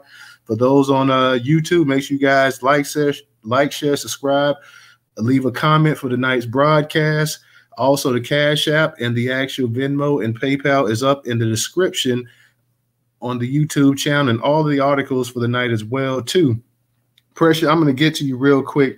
I want to touch up on this. Well, go ahead, Pressure, because I know you're real quick. But no, actually, Black Pressure, hold up for a second. Let me go ahead and get to this one article I want to touch up on, and it's 10 reasons why Black men don't want to get married. So I want to just touch up on this real quick. Share this with the room tonight. I want to hear what Judge has got to say. I want to hear what anybody else in the space has got to say. And anybody that wants to speak, definitely come on up here and request to speak. Hold your hand up. We're not going to hold the space open too long, so we want to definitely get people up here that's interested in coming up here speaking as well. This is from blackdoctor.org. It says 10 reasons why Black men don't want to get married. And we have 10 reasons. I want to break them down real quick, see what everybody says. Agree to disagree. No harm, no foul. It says, number one, existing to break stereotypes. Black men see the same stereotypes and false representations of themselves that the rest of the world sees. The portrayal of Black men in mainstream media often leans towards everything but husband-like material, putting them in a box and limiting their identity. Imagine how exhausting it must be to have to constantly compete against false narratives and prove yourself to society, which has already deemed you incapable of having stable, loving relationships that could either press you to go harder or overwhelm you and deter you from wanting to compete in the first place. Like everyone else, Black men want to be allowed to just be. Lack of positive influence. That's number two. Number two, lack of positive influence. For Black men who lack positive marital influence, besides the Cosby Show, it may be hard for them to picture what a fulfilling marriage looks like, let alone have one of their own. Social media is another heavy hitter when it comes to influence. These platforms will showcase relationship challenges and conflicts more often than positive moments. When Black men scroll through their feeds and see posts of couples going through breakups, having heated arguments, and exposing each other at an all-time high, it creates a distorted perspective. Who wants to sign up for something so commonly portrayed as burdensome? Everyone's journey is unique and further influenced by a variety of personal experiences, but it makes a world of difference to have witnessed long-standing relationships where couples love each other through the ups and downs. Number three, past experiences shaping modern views. We know all too well about discriminating laws, historical injustices, and countless attempts to dismantle Black families is heavy. The fear of family division and economic struggles may still linger, causing some to hesitate before taking the plunge into marriage. But while it is crucial to recognize that history plays a part, it does not dictate our destinies. Number four, goals and ambitions. The pursuit of an ambitious career goals can be all-consuming. If you're on a mission to achieve your dreams, whether it's becoming a successful entrepreneur, climbing the corporate ladder, or excelling in your field, you've got your eyes on the prize, and every day feels like a step closer to the finish line. On a career-focused journey, marriage might seem like a detour. Don't get it twisted. Black men can be ambitious and successfully married, but some want to prioritize their career aspirations over marriage and do not have to juggle both. They want to achieve certain milestones before settling down, which can delay their decision to get married. In other words, brothers are trying to get the bag before getting down the altar. Number five, financial responsibility. Speaking of having your career and priorities together before marriage, rightfully so, due to the expectations placed on men to be breadwinners, protectors, and providers, shoot, even with both parties successfully employed, have y'all seen The Economy? Number six, scared of divorce. High divorce rates in the U.S. have led many to question the institution of marriage. Historically, divorce rates within the Black community have been somewhat higher than the national average. It's obvious that not everyone who marries for genuine reasons, and some people grow apart, but for those who may have witnessed the dissolution of their parents or close relatives' marriages, the thought of them going through a painful divorce may be a total deal breaker for them. Don't pump the brakes just yet. Although influential divorce rates are not specific to any one racial group, and stats can't predict the outcome of an individual marriage, you got the juice. Number seven, different ways to love. As society evolves, so do our ideas about relationships. There are many different ways to express and experience love, and not everyone follows the traditional path of marriage. Some may prefer non traditional relationships like cohabitation or long term partnerships. There are a variety of reasons why some men choose to avoid legal marriage, including distrust of the legal system and a desire for more flexibility in their relationships. They want the freedom to define their commitments in ways that suit their unique circumstances. Number eight, emotional readiness. Marriage requires emotional readiness, and being prepared for a lifelong commitment manifests in various ways and differs from person to person. However, previously stated, some unique social factors can sometimes place emotional burdens on black men, contributing to their hesitation to marry. Also, specifically for those who have faced trauma and adversity in previous relationships, these wounds need time to heal, and the idea of marriage can be intimidating. It's all good. We advocate for therapy around here. Number nine, fear of rejection. This one kind of ties into being emotionally ready, and overcoming this fear can also take time. But hey, we all get rejected at some point in our life. Don't carry those feelings around, living in fear. That's like a farmer saying, I don't want to plant these seeds because they might not grow. Just saying, you'll never know if you don't shoot your shot and see what happens. And number 10, afraid of change. Marriage represents significant life changes, and some believe that these changes include limiting one's freedom and losing their sense of self. Some may be resistant to change as it can be unsettling, uncertain. Understand that while change can be an adjustment, it can also bring about growth and fulfillment. A good marriage can enhance your life without compromising your independence. Look, there's no bottom line or secret formula to this thing. Encouraging black men to pursue their aspirations in love while also dismantling harmful stereotypes is a collective responsibility. We continue to advocate for open conversations to help bridge the gap between perceptions and realities. One time for black love and happily ever afters. So, Judge, just wanted to kind of get your opinion on that real quick on the actual those 10 reasons that blackdoctor.org said that a lot of black men don't get married. Do you agree with any of those, or do you disagree with them, or what? But in total effect, you got a deviation from the human standard that's causing the problem. Get back to the human standard, the problem goes away.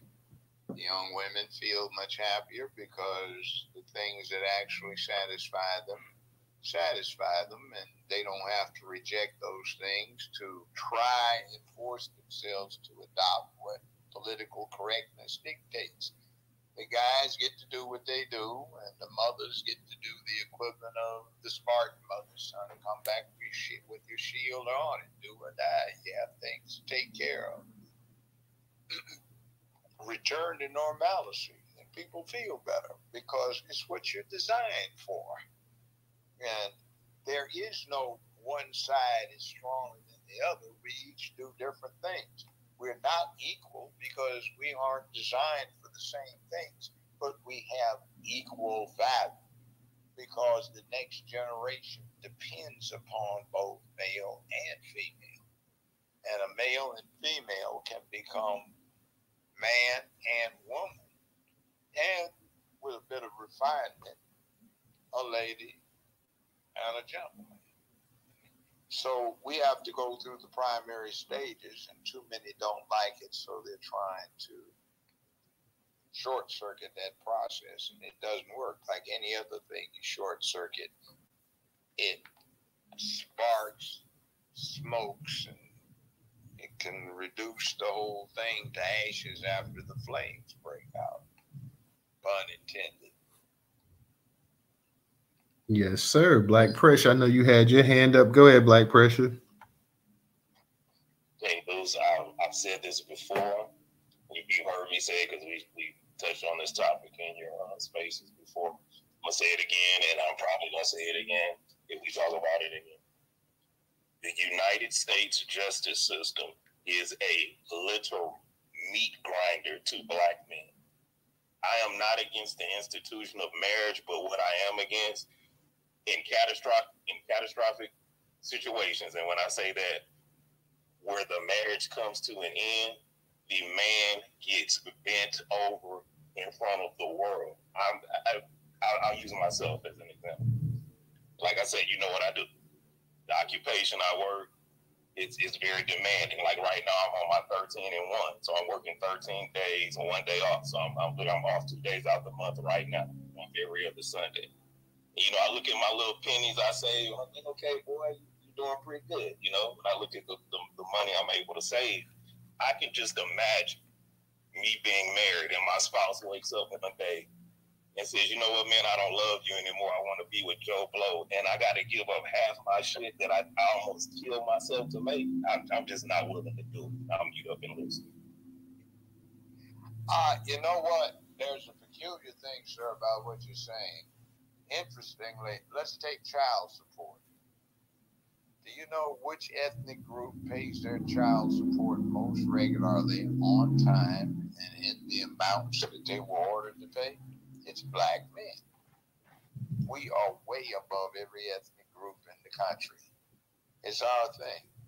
But we are not alone. I've handled black and white divorces. Remember, I was a judge, got elected to 2 8-year terms. Now, most of the time, I handle criminal stuff, but every now and then when the divorce dockets overflow, we have those too. Guys are getting screwed.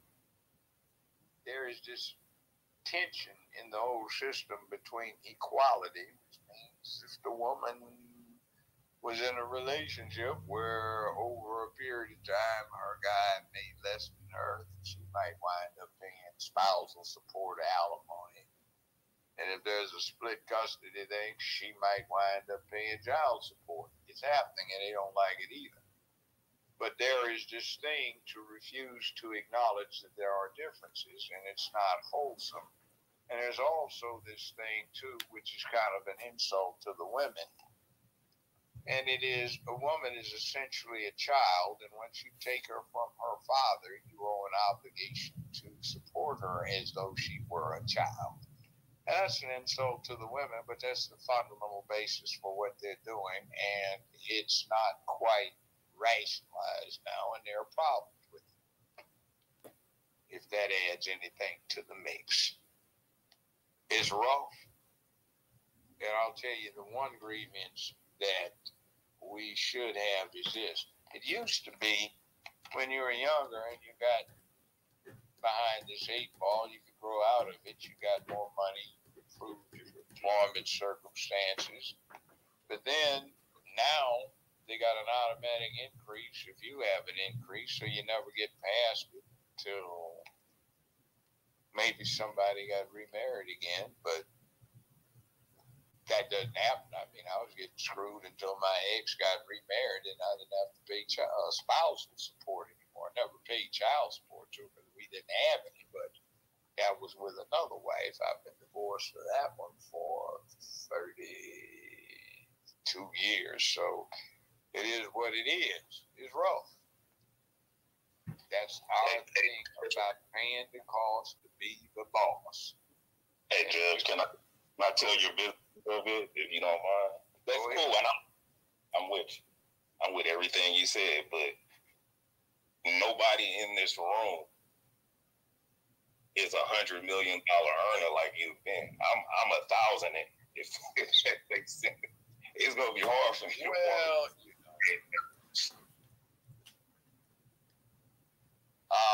look, you want to talk about being angry when you did an inventory and find out this heifer you married had bought 4 $250,000 a piece fur coats. Like, what the hell do you need 4 of them for? You know, yeah, it gets rough.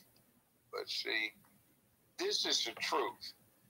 By the time you get my age, and everybody my age agrees, and it's got nothing to do with our generation. My parents' generation agreed. If you've got a woman, the way Mother Nature works with humans is she's picking you because you can make life better for her. And the children she might have with her, assuming you get married or set up a stable relationship. And it's going to cost you one way or another. You will pay for it one way or another, but there are easier ways to pay for it than others. Now, that's just the word of it. Real talk, Judge. Let me ask you a question real quick. As you were talking about spousal support and child support and everything of that nature, we see now in the modern era, you have, especially you see some of these cases with some of these celebrities nowadays where I think like Halle Berry and some of these other women are actually having to pay their ex-husbands spousal support or something of that nature, whatever. Do you find that? Because I know I've heard some male celebrities, I think D.L. Hughley and a couple other people were saying that, you know, that's ridiculous for a woman to have to pay a man. Do you think that that women that have these high incomes and stuff that have to pay, do you think that's unfair that they have to pay men the same way men have been paying women for years? Equality, pun intended, can be a bitch. You know? If you want to be part of the club of equals, you got to pay the dues. Now, see, that's one of the problems right now. We have so many that want the equality, but they don't want the equality. They want the deference that is generally associated with inequality. So, you got to pay the dues to be in the club. Hey, I mean, I feel you. I feel you. I just know that I've heard certain celebrities and stuff say that it's almost like it's an insult if a man you know, like no man should be getting any money in return from a woman. Like, you know, you're a man. Why not? If everybody's equal, you know, if you can make more money than your husband, it used to be the guy did. So you brought this guy home. Put him in that position. Why shouldn't you pay? I mean, it's not how I roll, but that's the equity, the logic of the situation. You wanted it. You know, what did they say? Be careful what you ask for. You just might get it. You wanted equality. You wanted somebody as a significant other that you earned more than so you could control it. Now pay the cost. It's like the guys. Your turn now. So let me ask you one thing. But you know, it is the law. Let me ask you, Judge. Do you think spousal the spousal care and stuff nowadays that needs to actually change in terms of, you know, once you get divorced, you're still paying spousal support? Do you think that's something of the past, or that's something that we need to keep up to date still? It depends, and right now the principle's in flux. See, for example, up until recently, there was this thing called the right of consortium. A man could not rape his wife because it's part of the marital contract, which is absolute right to sex. Now they took that away. It used to be the primary reason why somebody would get married, other than to have children in wedlock and pass on the family name and stuff like that. So now you strip one of the things that was a primary essence of the institution. I handle a lot of divorces, and even 35 years ago, number one complaint still is with those I counsel. Man, I'm married. I'm getting less nookie than I got when I was in high school, and I got a wife. What's going on? Talk to her. Look, we need to talk. You know, you guys are cool, but what's going on? I don't feel like being bothered. Well, you married him, you don't feel like taking out the trash either. And he might make more than you, might make the same thing as you do. What time is it? And then one other thing, too, circumstances change. One of them might be making more than the other one when they first got married. She's sending him through grad school, and he might make a lot more than she does. He might make a lot more than her, then he retires, and maybe he's got retirement income from investments, but she might immediately be having one of those hobby jobs and make more than him. So it depends. Script gets flipped. But sauce for the goose is also sauce for the gander, or vice versa, rather. Yes, sir. Let me Mike Legend. I see you up here, and you were up here for a while. Did you actually want to speak, Mike? Yes. Yeah, I just had a question, a comment. Can you hear me okay? Sorry, I was just having some mic troubles before. Yeah, we can hear you. Yeah, Judge, big fan. I mean, you were and still are my favorite TV judge. Let's just first get that out of the way. As far as your barbecue sauce is concerned, I can attest that it is, in fact, delicious. And I'm a self-proclaimed barbecue expert. Now, I love it. No, it's just it's not only tangy, but it has a little hint of a little kick. You know, it's a little caged, and it's just enough. Just enough. I love it, Judge. But I have a comment about the affirmative action thing that you mentioned earlier. But as far as my question is concerned, if I identified as a beautiful woman, okay, would you fuck me? Well, let me explain my personal thing on it. What? You got to be a woman. I ain't gonna talk nothing with a dick because I don't swing that way. I ain't gay. But I approach women like I do cars. I say, oh, that's a good looking car. I like that. Then I go test drive it. Maybe it's not a good performing car and it just has a look. Vets are kind of like that. Vets all kind of look the same, but some of them have these monster aluminum block V8s with 4 cams and a whole lot of horsepower, stiff suspensions, and they are outstanding sports cars. You may have one that looks just like it, and it's got a slant 6 in it, and it's a dog. So I like the looks, especially the last 2, the last front engine and now the rear engine addition. They look odd to me. That's what a sports car is supposed to look like, not all these freaked out shapes that they throw together just to be throwing together. But it's like a woman. She looks good. How does she perform? And maybe the performance is poor. So, no, I don't want that. I thought I did. Maybe the looks aren't quite as good, but the performance is hot. So I don't like that grill, but damn, the rest of it's cool. I'll put up with it. You know, I've got a 911 twin turbo enhanced Porsche with a lot of work on it with almost 600 horsepower. It's 20-something years old. I've had no cause to trade it in. It's got racing wheels and tires on it. I don't like the particular fact that you can't raise the front end when you go down the driveway. And sometimes you scrape this bearing lining all the time and have to get them replaced. But it's a hell of a car. And the looks are okay, though it wasn't my favorite. I always said I should have gotten a Ferrari, but I didn't. And Ferraris turn out to be too high maintenance.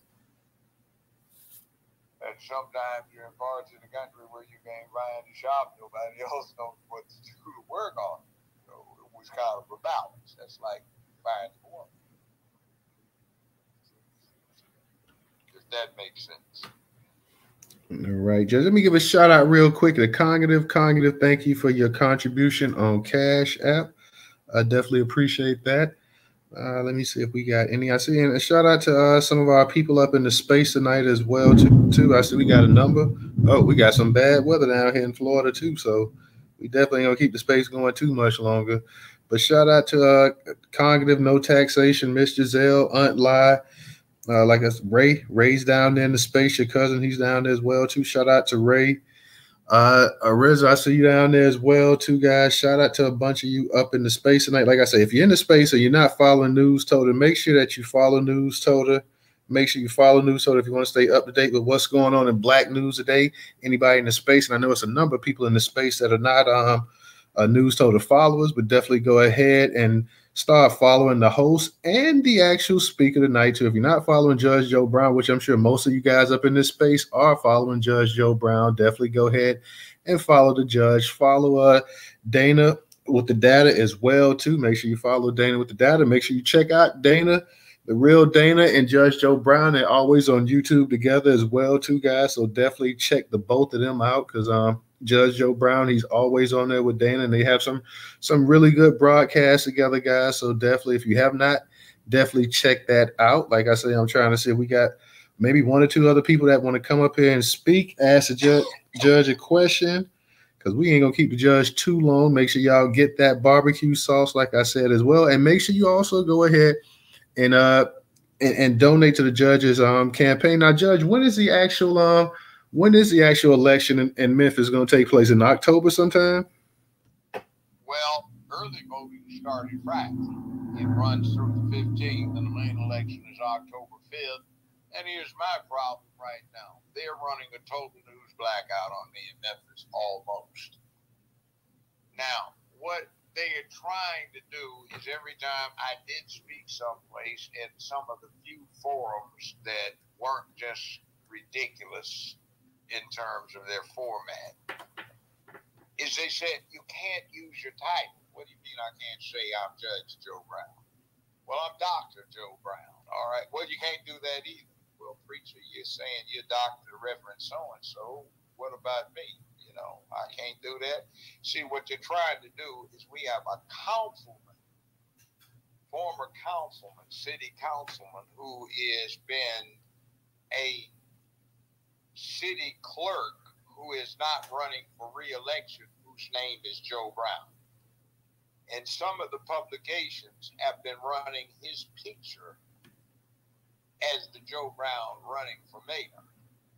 They're just trying to diffuse the fact that if the rest of the candidates except one walked in a room, nobody would recognize them, but everybody would know me. So I have some plans that are going to cost some thieving scoundrels about $3.5 billion over the next few years that they're earmarked to steal from the public. And I'm not going to let them. I'm going to make sure that that amount of money gets used as seed money to make money, circumstance, and restore the city so it will be a clean and safe place with economic prosperity and opportunity. They ain't going to like it. So we have that fight, but it is what it is, and it's time to take the city back for the people. So we will do our thing. Absolutely. And that's what we have until the 30th for early voting and on the 5th for the main election date.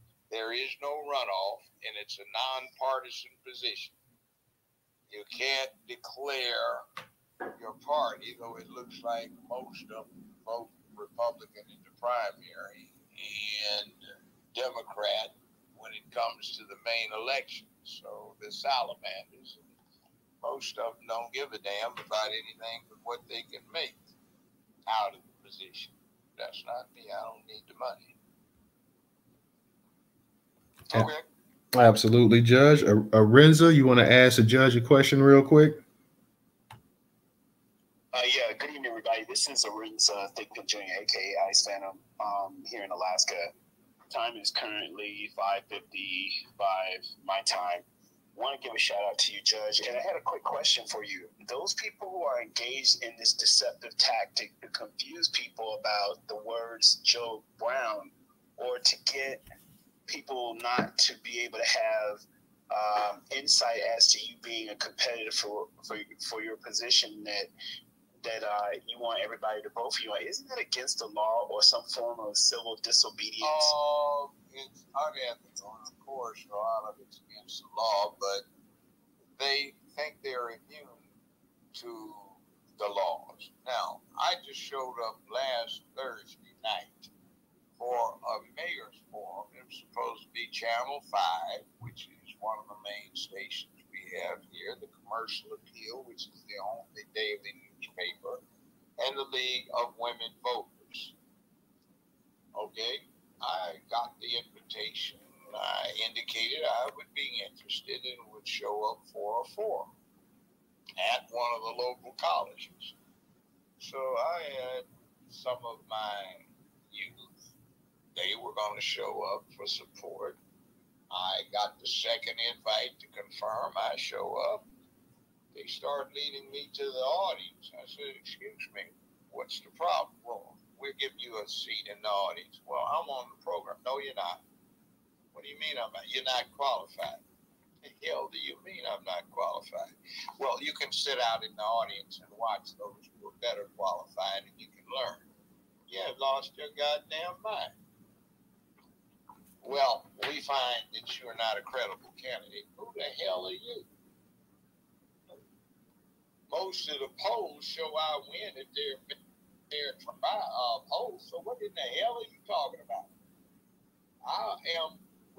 Have you ever wondered? Yes, I have an interesting record. I am the only person since 1863 to run in Shelby County and win every single precinct in a contested election. And my opponent's mother is the same one that owns this newspaper. And that's been 25 years ago. Wow. So, I mean, they're running these games, but some of them take penitentiary time. They actually stand in front of the camera and brag about stuff that gets them felony time. Too many penitentiary chances they've taken, and some of them are even lawyers. One of them's a lawyer who sits there and brags about felony time that he's going to get if I have anything to do with it. Wow, Judge, as always, thank you for your input. And I think, quote unquote, they messed with the wrong person. So I'll land my plane there, and I'm behind you 150%, Judge. Thank you for everything you do. Be one. Okay.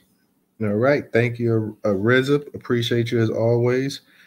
I think we may get one more speaker real quick, Judge. Let me see who we had a new person, TASD. You go ahead and unmute your mic. We'll let you be the last. That's Tasden. Oh, okay. I'm sorry about that. JudgeJoeBrown, since I've been following politics the last couple of years, we see this fight going on between the left wing and the right wing. I think a lot of the powers that were behind the curtains are being pushed to the forefront. Now, I see that the fourth estate, the media, and who controls the media, is probably the number one. They pick the presidents, they pick the politicians. If they want you to win, they'll run good coverage on you. If they don't want you to win, then they'll run bad coverage on you, or worse, they won't run any coverage on you at all. We have this dynamic now that we see that you have certain communities who are pretending to be minorities, so you can't criticize the power and control that they have. Just a couple of years ago, I don't think this was as visible as it is today. Just wanted to get your opinion on the manipulation and the dynamics of controlling the media and how we overcome these dynamics. Well, 55 years ago in the late 60s, I heard all over the country at college campuses people pledging to destroy the power of masculinity and to make it perceived as toxic. They took over the media. They took over the news. They took over politics. And, for example, when you look at a black caucus, you're not looking at a black representative. You're looking at somebody that has submitted his resignation to being black and has applied to the new religious code called LGBTQIA. Now, it's their right to do what they want to do and advocate what they want to get their freak on in the bedroom, but it's our right to oppose them when they get outside of the bedroom and attempt to impose their peculiar worldview on others. But that's politics. Now, sauce for the goose is sauce for the gander. And in politics, if you've got a principle, it's got to apply to all, not deal with Orwell's Animal Farm things where these rules apply to all animals except the pigs who get a different set of rules. Now, that's bad because that leads to a breakdown in our system. It leads to inconsistencies, and those inconsistencies lead to things that develop into fascism. It's not healthy. So we have to oppose those things. No hard feelings to those who like to do freak stuff. That's your business. I encourage you to get it on in your bedroom. But when you get out of that bedroom, and we've got to deal with it, and our children get recruited by it, it's not right. You can't have a nativity scene in a courtroom or in a courthouse, rather, or in a school. You can't have an Islamic crescent and star. You can't have the Jewish multi-pointed star. You can't have a Buddha statue of Buddha. You can't have a representative of the six-armed Hindu god. But you can have the symbol of this particular secular religious cult, a flag, rainbow flag, and that's official. You can push it in schools, but you can't push the other religions. Now, some people say, what? LGBTQ is not a religion. Yes, it is. Now, how about Buddhism? With due respect to Buddhism, I think it is a great and profound and ancient religious thing. They don't have a deity. Neither does LGBTQ. But both of them are systems of philosophy, and whereas with the traditional religions, the federal government cannot push them.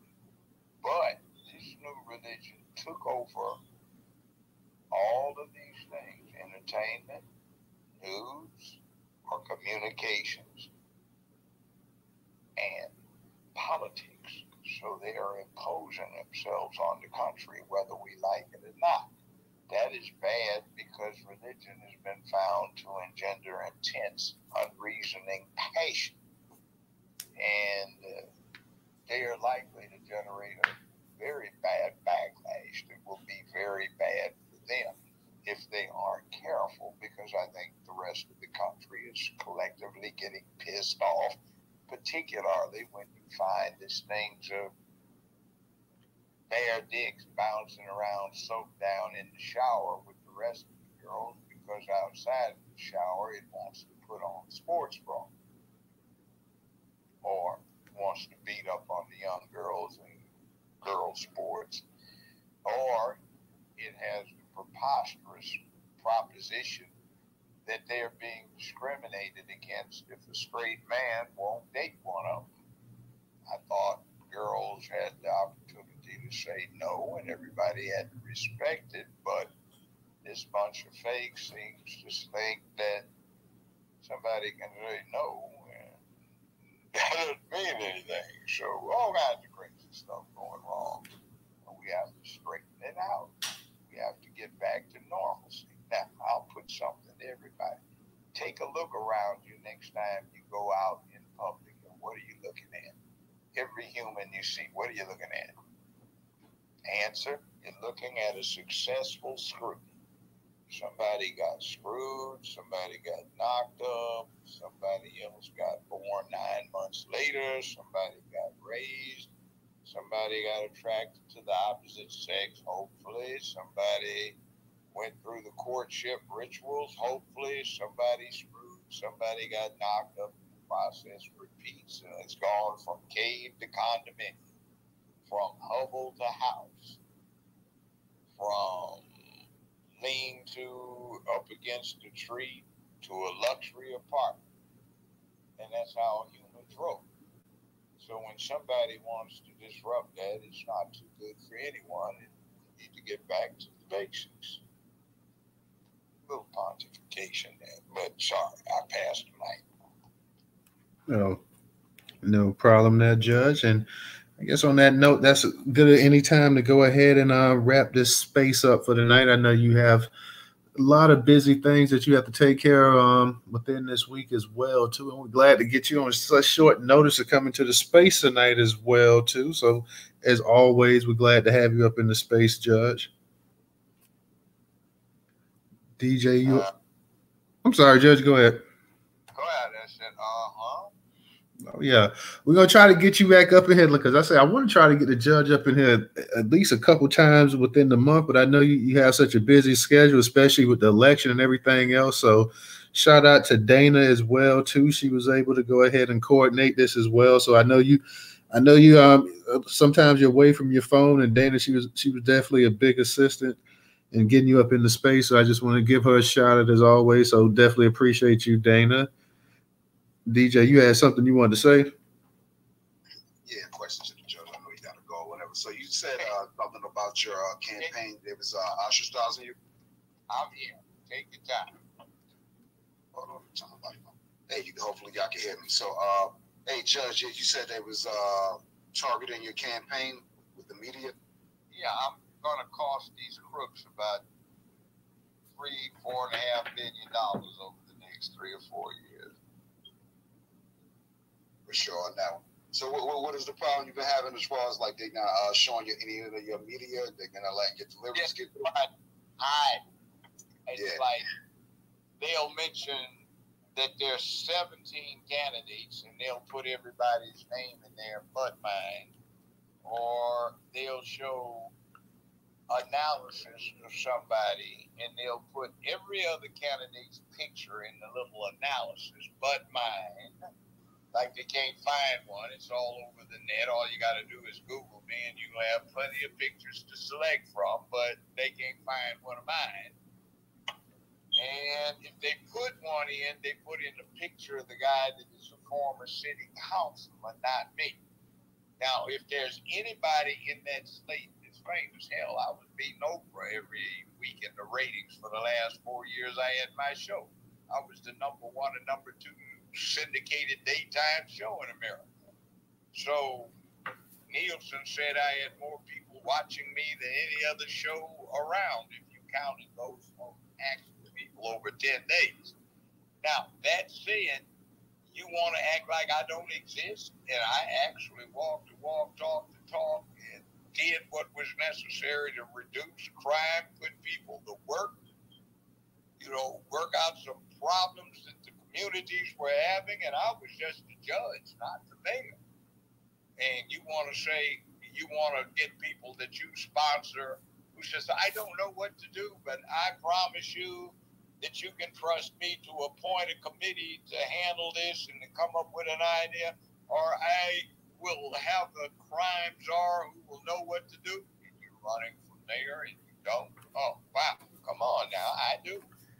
So a lot of people know. They just need to know I am. But they won't even take my commercials, which is actionable. So I'm going to get them on that. But it's crazy. So with that being said, what does your ground game look like? Are you able to get at least like flyers out there, newsletters, leaflets, anything like that? See, I can't walk in a place in Memphis without somebody walking up. Judge, you remember me? No, you gave me some time. Did I give you enough? Yeah, well, see, it's this thing about you made me man up. Okay, fine. Judge, one of my opponents walked in a pub. I was already there the other night, and he was hoity and turning his nose up and acting stuff. And he was sitting with his select crew in the back, and all of these young girls walked in from a Memphis State ball game. And they said, oh my God, it's JudgeJoeBrown. Oh, my mother loves you. Can I take a picture? So about 25, 30 of these young women are taking pictures, and he's looking like he's swallowed something back there. And it was funny. But you see, everybody in the town knows me. I walk in places, and I'm the hero who put the place on the map after Elvis. Drake and some other folk in there, Drummer Boy and Gorilla Zoe. We had those people. We had Isaac Hayes and Aretha Franklin came out of here. Even Ike and Tina Turner came out of here. So, yeah, I'm putting it back on the map. They like that. So you have these nobodies who come in here and they want to be mayor and they can't even pass my test. You know what it is? Being crude about it is walk where I walk, see if you can get out alive or without getting your ass kicked, unless you're walking there with bodyguards. I don't have to. I'm Uncle Joe. Excellent. Now, so what's the feedback looking like from just being around town and being the man that you are in the neighborhood? What are people saying as far as they're definitely going to go hit the polls for you? Yeah, they are. Main problem is the mainstream is trying to keep it known that I'm running. Right. Everybody that is, oh hell yes, I was gonna stay home. You in this race, Judge? Oh hell yes, we gonna take the town back. Right. And that's what it's about. So many people have not participated because it's just no hope. Now, let me give you an example of what I'm talking about. The Justice Department has said that there were no significant election improprieties for 2020. They issued that report, I think it was on Tuesday, in January, a Tuesday. Thursday, they issued the quarterly report that said, once again, Memphis and Shelby County have not had a fair election because the voting machines are hacked. In fact, they put the money up 15 years ago to replace the machines, but first it was the Republican Party, then the Democrats that didn't want the corrupt machines replaced because they'd worked out an agreement to take advantage of them. So we did not have elections, but selections.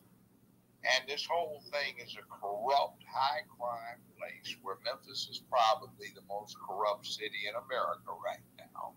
Yeah, I be looking at the stuff on YouTube and across the news. It seemed really bad down there. Murder capital. Yeah. It's the murder capital, the rape capital, the carjacking capital, car burglary capital, you name it. I hope y'all listening to this, man.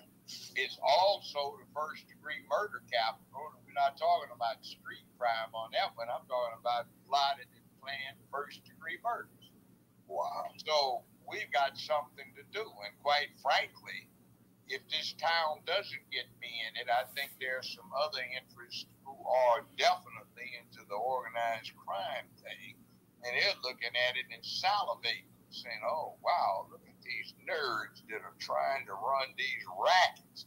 We can come in there and take over and we have muscle. They're just punks.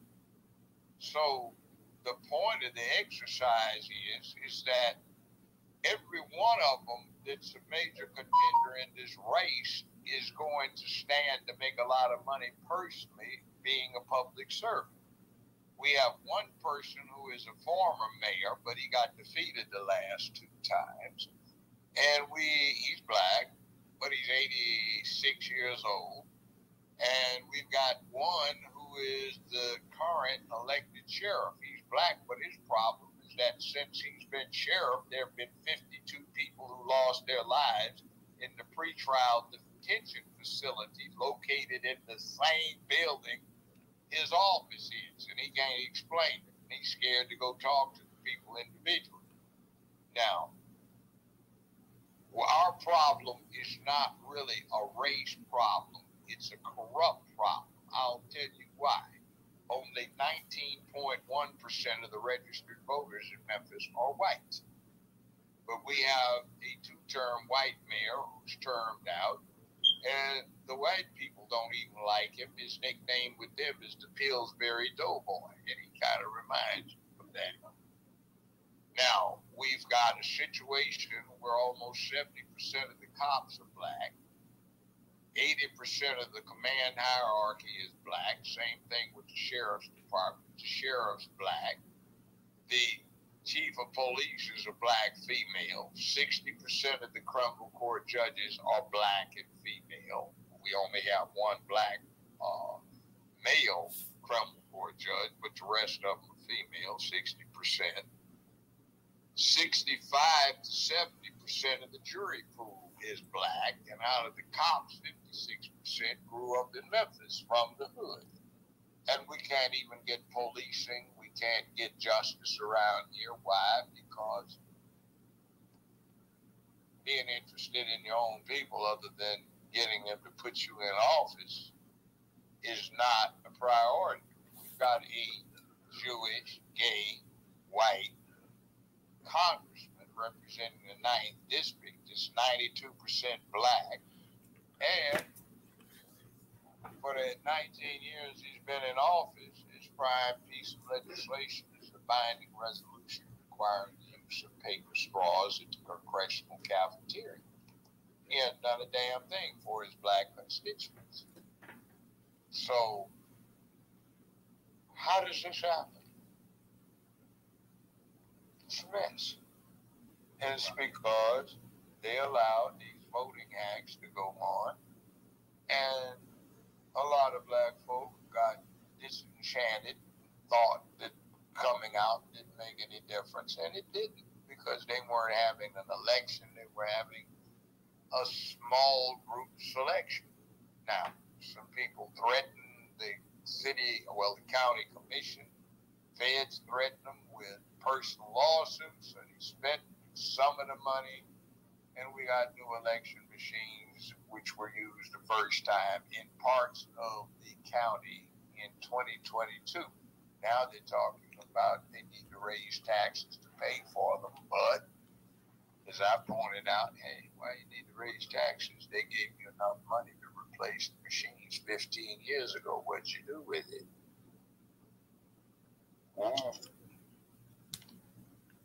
Cute.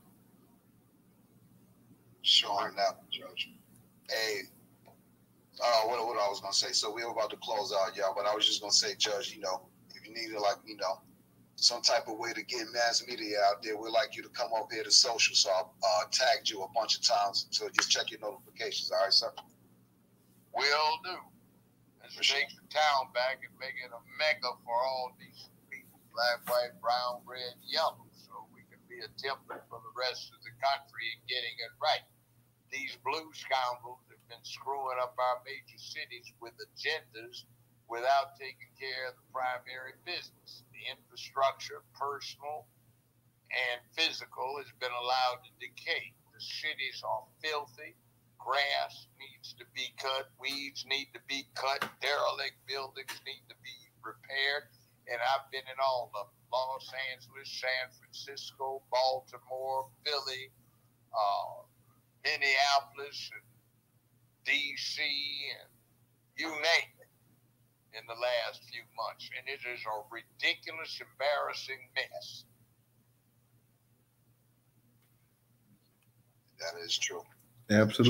Absolutely, Judge. And once again, thank you for coming in tonight into the space. We definitely appreciate it, and we definitely support you, and we definitely hoping that you can go ahead and pull it out and become the next mayor of Memphis. So once again, I'll definitely be in touch with Dana to see whenever you have some time, so you can come up in the space and you know, just share your thoughts with us and your views. It's always great to have you up in the space because you do have so much knowledge and information that it's always good to have you up in here with the people. So definitely appreciate you as always, Judge.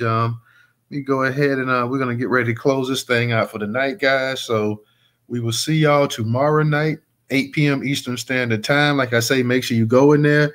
The Judge has his barbecue links. We tweeted those out. So definitely go ahead and check out his barbecue, check out his actual campaign. Definitely donate to his campaign as well too. Definitely do that, guys. And we're going to see you guys tomorrow night. So everybody be safe. Have a good night, and we'll see you then. And thank you once again, Judge Joe Brown. Okay, sir. Let's take our town back and make it the model for the rest of the country. We can do this. Okay. Yes, sir. We can do it. We can do it. Peace, peace. Peace.